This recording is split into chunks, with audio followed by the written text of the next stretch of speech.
আমরা দাদাভাইকে খুব মিস করি। আমরা যখন আমাদের ডাইনিং টেবিলটায় বসি, আমার দাদাভাইয়ের চেয়ারটাকে আমরা খুব মিস করি।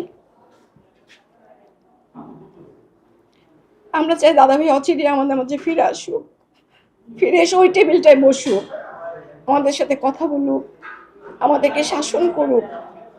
কারণ দাদাভাই শূন্যতা আমাদেরকে কোনোভাবে মেটানো যাবে না। দাদাভাইকে আমরা খুব মিস করি।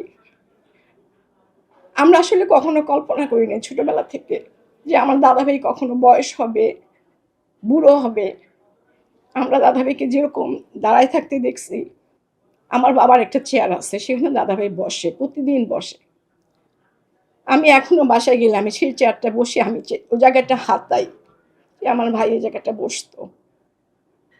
আমরা আসলে খুব মিস করি আমার ভাইকে। আমার বাবার পরে যাকে আমরা মিস করি সেটা হচ্ছে আমার দাদাভাই। আসলে আর কিছু বলার নাই আমার আসলে।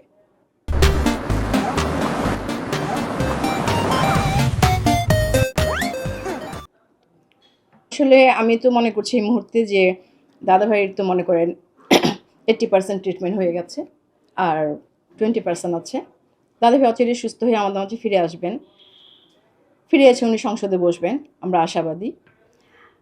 আর আসলে এই মুহূর্তে আমি ওনার বোন হয়ে রাজনীতির কথা না বলে ব্যক্তিগত যে কথাটা, আমার মনের কথাটা, যে আমার বড় ভাই আমাদের মাঝে বড় ভাই হিসেবে ফিরে আসুক, কোনো সংসদ সদস্য না। আর রাজনীতি হিসাবে যদি বলি, বড় ভাই অবশ্যই এসে সংসদে বসবে।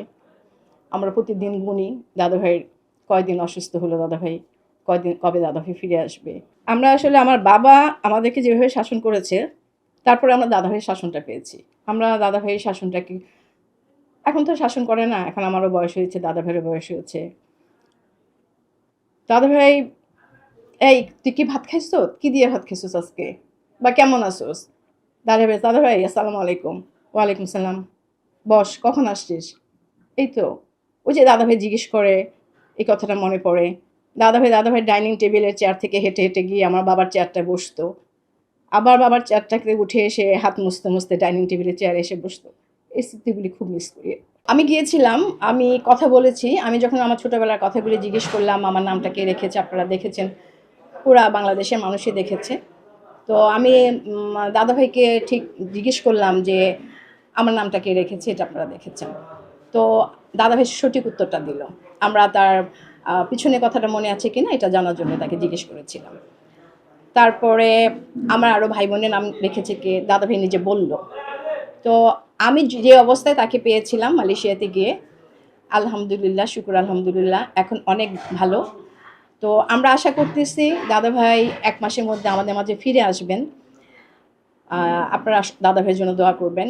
আর দাদাভাইয়ের শূন্যতা, এই কথাটা কি করে বলবো? আসলে আটাশনের কোনো না কোনো ব্যক্তি, মানে বিকেল ৫টা থেকে উনি হসপিটাল লবিতে বসতেন। অনেক লোক ফোন করতেন, আমরা ভিডিও কলে কথা বলাই দিতাম। আর ম্যাক্সিমাম লোক বাংলাদেশ থেকে, যে আমি মনে করি দাদাভাইকে যে ভালোবাসে, মনে করে ফিল করতেছে আব্বাস ভাই নাই, সবাই মালয়েশিয়াতে গেছে দেখা করতে। আর আসার সময় আসলে উনি আমার সাথে তো, ওনার সম্পর্কটা হচ্ছে ভাই বোনের, রাজনৈতিক না।